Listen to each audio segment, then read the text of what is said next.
నమస్తే అన్న. నమస్కారం. తీసుకోండి. Thank you. నమస్కారం సార్. నమస్తే సాబ్. నమస్తే. మంచిగున్నారా? జర మన పేపర్లు ఇస్తే ఎత్తుకపోతా. మేడం గారు ఆ ఫైల్ చూస్తున్నారు, ఇంకొంచెం టైం పడుతుంది. ఇంకా పడుతుంది టైం? ఎక్కడా ఆమె?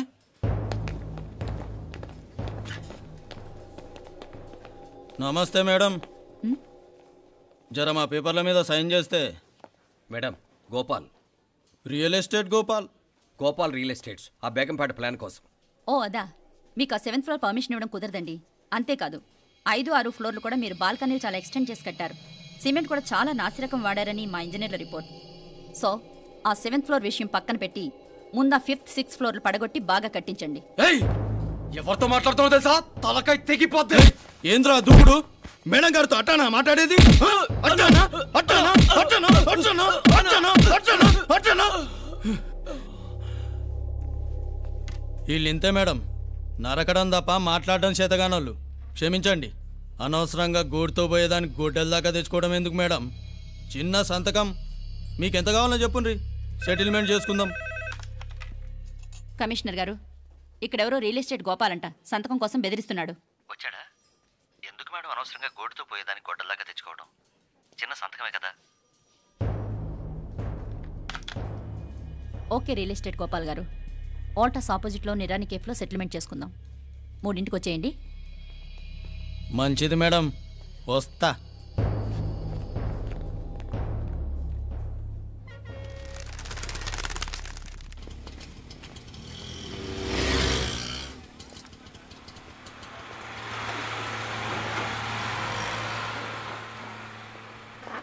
నమస్తే మేడం. నమస్తే.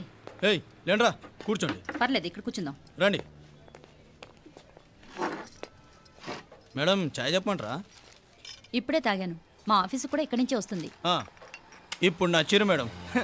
లేకపోతే ఏంటి మేడం, ఆ గవర్నమెంట్ వాళ్ళు ఇచ్చే జీతం ఏ మూలకు మీకు?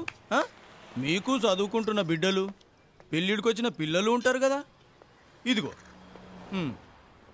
తీసుకోండి మేడం, ఇందులో 50,000 ఉన్నాయి.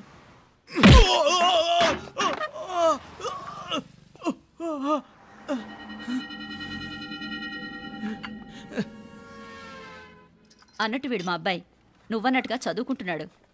జనరల్గా ఇలాంటి విషయాలన్నీ వీడే చూసుకుంటాడు. మీరు చూసుకోండి. నాకు అవతల ఆఫీస్లో బోల్డ్ పనులున్నాయి. వస్తాను. అవునరా, ఈ హోటల్లో పాయా కూడా చాలా బాగుంటుందనుకుంటాను. కొంచెం రుచి చూపించరాదు?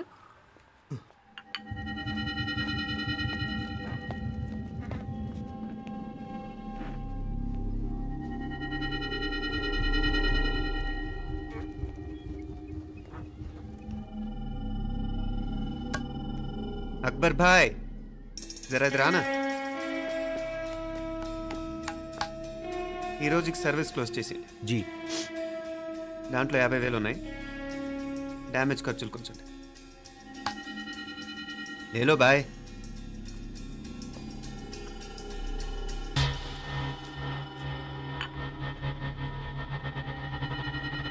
చెయ్యండి రా పాయా.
ఏరా ఎలా ఉంది పాయ? మంచిగా ఉంది. ఒరేయ్, ఈ దెబ్బతో మా ఆఫీస్లో మా పరపతి బాగా పెరిగిపోయిందిరా. ప్యూన్ దగ్గర నుంచి కమిషనర్ దాకా ప్రతి ఒక్కడు నమస్కారాల మీద నమస్కారాలే. ఆ ఆఫీస్లో పనుండి బట్టి గాని నీ లైవ్ యాక్షన్ మిస్ అయ్యేవాళ్ళం కాదురా. ఈసారి ఎవరినైనా 4 పీకినప్పుడు మాకు కబురు పెట్టరా, చూడాలి. ఛే! ఎక్కడైనా కొడుకు గొడవ పెట్టుకొస్తే పేరెంట్స్ మందులిస్తారు, మీరేమో మందులేస్తున్నారు. అసలు మీరు పేరెంట్సేనా? నువ్వు అసలు మా కూతురువేనా? ఈ రోజుల్లో వీళ్ళలాంటి వాడు ఇంటికి ఒకటి ఉంటే గానీ పనులు జరగవు. జరగవు. అంటే వీణ్ణకు రౌడీలా తయారు చేస్తారా? ఇది ఇంతటితో ఆగదు కదా. ఆ దెబ్బలు తిన్నాడు గమనుంటాడా? రేపు ఇంకొంతమంది రౌడీలు వేసుకొస్తాడు. వేసుకొస్తే వీడు 4 నేసుకుని వెళ్తాడు. చాలకపోతే మేము తలో కర్ర పట్టుకుని జాయిన్ అవుతాం. దేవుడా, వీళ్ళ నువ్వే కాపాడాలి. ఏయ్, నీలాగా ప్రతిదీ మేము దేవుడి మీద భారం వేసేయం. మాకు చేతనైంది మేము చేస్తాం. నానా, ఈ బీసీ నాటి దాంతో ఉంటే మనం కూడా పురాణ కాలంకి వెళ్ళిపోతాం. అర్జెంటుగా దీనికి శాలిటీ చూసి బయటికి పంపించండి. ఈ ఫాస్ట్ జనరేషన్లో మనం ముందుకు పోదాం. ఒరేయ్, చిన్నాడువైన ఈ తండ్రి బాధ్యతను మా బాగా గుర్చేసావురా. ఎలాగో దీనికి ఫైనల్ ఎగ్జామినేషన్స్ కూడా అయిపోయినాయి కదా, ఓ మంచి సంబంధం చూసి చేసేస్తే సరి. అవునవును. అరే సిగ్గుపడుతుంది. ఛ! అరే మీనాక్షి పెళ్లి కూతురాయనే, మా మీనాక్షి పెళ్లి కూతురాయనే. పి పి పి డుమ్ డుమ్ డుమ్ పి పి పి డుమ్ డుమ్ డుమ్ పి పి పి డుమ్ డుమ్ డుమ్. ఆగండి. ఏంటి అంతలా వచ్చావు? కాంపతీస్ ట్విస్ట్ ఏమేవో కదా. ఆ చేసేదేదో తొందరగా చేసేయండి, వీడి గొడవ తప్పుతుంది. అది గ్రీన్ సిగ్నల్ ఇచ్చేసింది. వెంటనే ఏదైనా మ్యారేజ్ బ్యూరోని కాంటాక్ట్ చేస్తే బెటర్ కదా. ఇలాంటి బ్యూరోల్ని ఇంటర్నెట్ని నమ్ముకోవడం అంత మంచిది కాదు. ఏదైనా మనాళ్ళలోనే దగ్గర సంబంధం చూస్తే మంచిది. ఇలాంటి మంచి చెడ్డలు చూడటానికి మా అక్కయ్య ఉంటే ఎంత బాగుండేది. ఏ పోయిందా? ఏంట్రా మాటలు? లేకపోతే ఏంటి నాన్న, ఈ మధ్య మీ అక్క ఉత్తరం ముక్కన రాసావా? కనీసం ఆవిడ ఎలా ఉందో కనుక్కున్నావా? లేదురా, ఆ మధ్యన వాళ్ళ ఊర్లో కరువు వచ్చిందన్నట్టుగా గుర్తు. ఆ ముక్క కనీసం తనైనా రాసింది కాదు. అవును కమలా, అక్కయ్య దగ్గర నుంచి ఆకృతం ఎప్పుడు వచ్చింది? దానిలో కొత్త అడ్రస్ ఉందేమో చూడు.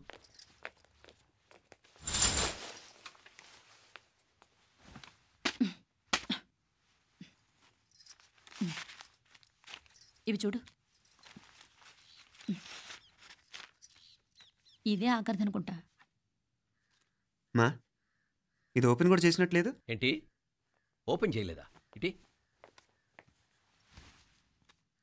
ఈ చేతిరాత మా అక్కయ్యలాగానే ఉందే. లానే ఉంటాం కాదు, మీ అక్క దగ్గర నుంచే. మరీ ఫాస్ట్ జనరేషన్ అయిపోయి సంవత్సరం క్రితం వచ్చిన లెటర్ను ఓపెన్ చేసి తీరుకు కూడా లేకుండా పోయింది. చిరంజీవి ఆనందరావుకి మీ అక్క ఆశీర్వదించరా అనేది, పిల్లలు మీరు క్షేమంగా ఉన్నారని భావిస్తున్నాను. మీ బావ పోయిన దగ్గర నుంచి ఆరోగ్యం అంతంత మాత్రంగానే ఉంది. దానికి తోడు మనిషిని పాము కాటేసినట్టు మన ఊరిని కరువు కాటేసింది. వర్షాలు లేక పొలాలన్నీ బీడివారిపోయాయి. వానలు పడాలని మొక్కని దేవుడు లేడు. గొడ్లు కూడా సరైన తిండి లేక ఎముకలు గూళ్ళైపోయాయి. అందరూ ఊరు వదిలివలసిపోతున్నారు. నేను కూడా పక్క ఊరికి వెళ్ళిపోదాం అనుకుంటున్నాను. ఖర్చులు కొంచెం ఇబ్బందిగా ఉంది. ఏమనుకోకుండా 2000 ఉంటే సర్తామని ఈ ఉత్తరం రాస్తున్నాను. అమ్మా నాన్నలు గుర్తుగా మిగిలిపోయిన ఆ పొలం అమ్మటానికి మనసు రాక నిన్ను అడుగుతున్నాను. వెంటనే ఏ విషయం తెలియజేస్తామని ఎదురు చూస్తూ మీ అక్క పార్వతి. ఏంటి నాన్న ఇది? రక్తం పంచుకు పుట్టిన అక్క సంగతి కూడా పట్టించుకోలేనంత ఫాస్ట్ జనరేషన్ అయిపోయింది. మీనాక్షి అన్నట్టు ఆ బీసీ నాటికి వెళ్ళిపోవటమే బెటర్. హలో, రేపు నువ్వు కూడా అంతే నాయనా. ఇప్పుడేమో పీపీపీ అని తోకలా తిరుగుతున్నావే, రేపు ఆ డుండుండుం కాస్త అయిపోతే నేను కూడా కనపడను. ఎప్పుడు నీ పెళ్ళం, నీ పిల్లలు, నీ ఆస్తులు, నీ గొడవలు. ఆపుతావా నానా? దీని ముక్కుకు తాడేయాలంటే మీ అక్కంటే మంచి సంబంధాలు చూస్తాను కదా. ఎక్కడున్నా తను నేను తీసుకొస్తాను. తన్ని తీసుకొస్తావా? తన్ని తీసుకొస్తాను.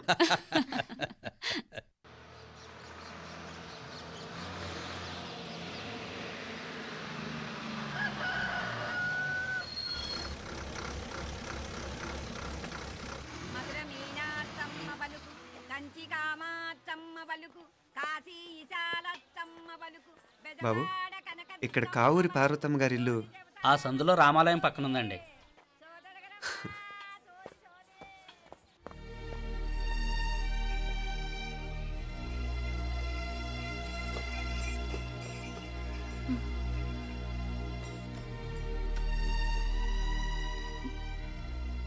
తమ్ముడు? నేను ఈ తమ్ముడిని కాదత్త, నీ తమ్ముడు కొడుకుని. అదేలేరా, నిన్ను చూస్తే మా తమ్ముడు తలొప్పుకొచ్చాడు. ఇక మీదట ఇలా గుర్తొచ్చినప్పుడే తలుచుకోవటం కాదు. ఇక నువ్వు నీ తమ్ముడి దగ్గరే ఉంది కానీ బయలుదేరు. ఏరా, గుర్తొచ్చినప్పుడు మాత్రమే తలుచుకునేది నేనా, మీ నాన్నరా? బాధే అత్త, నీ తమ్ముడు కూడా చాలా బాధపడుతున్నాడు. ఆ గవర్నమెంట్ ఉద్యోగం సంగతి నీకు తెలీదు. బండి చాకరీ అనుకో. ఇక నీ తమ్ముడు లాంటి సిన్సియర్ ఆఫీసర్ అనుకో. ఇల్లంతా పనులు, దానికి మీ మరదలు కూడా తోడైంది. ఇద్దరు బిజీ బిజీ. చదువులతో మేం బిజీ, మా ఇల్లంతా బిజీ బిజీ. ఇక మా ఊరు సంగతి అయితే మొత్తం గజిబిజీ. ఎవరెంత బిజీ అయినా తోబుట్టుల మధ్యన బిజీ అనే మాట రాకూడదని నేను వచ్చాను. నా మంచి అత్తే కదూ, మనసులో ఏం పెట్టుకోకుండా బయలుదేరు.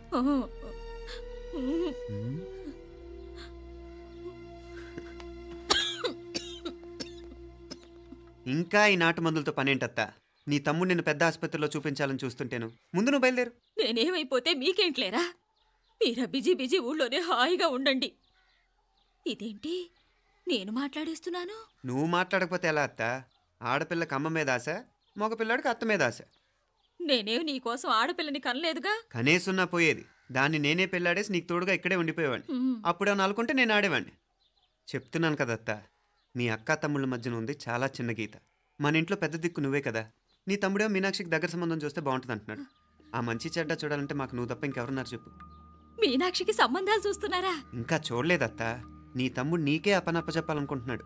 అట్టయితే ఆ బూరుగు పిల్లల సంబంధం మాట్లాడేస్తే సరి.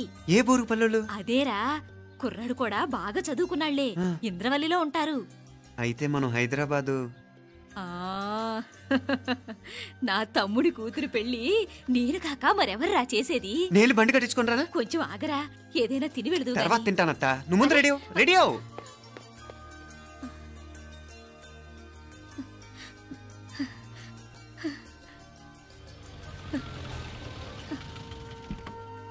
అత్త, ముందు నువ్వు పద. సామాన్ నేను తీసుకొస్తాను కదా.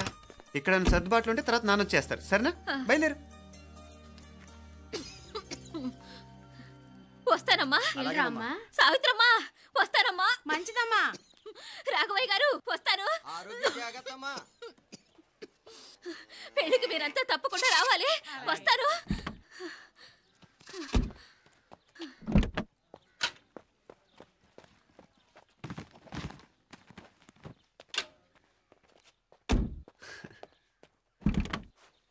జరుగత్తా, జరుగు.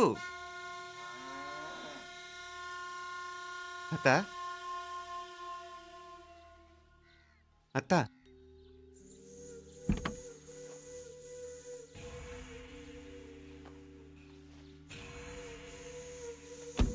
ఏమైంది పార్వతమ్మా? పార్వతమ్మా, పార్వతమ్మా! అయ్యో, ఎంత ఘోరం జరిగిపోయింది. ఉన్నట్టుండి పడిపోయింది. రాములు, ఏమైందమ్మా? వీరయ్య!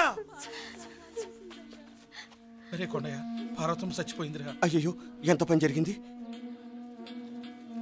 ఇన్ని రోజులు తమ్ముడు తమ్ముడు అని కలవరించింది. ఆ తమ్ముడు రమ్మని పిలిచినప్పుడే ఆ దేవుడు కూడా పిలుపునిచ్చాడు. పాపం.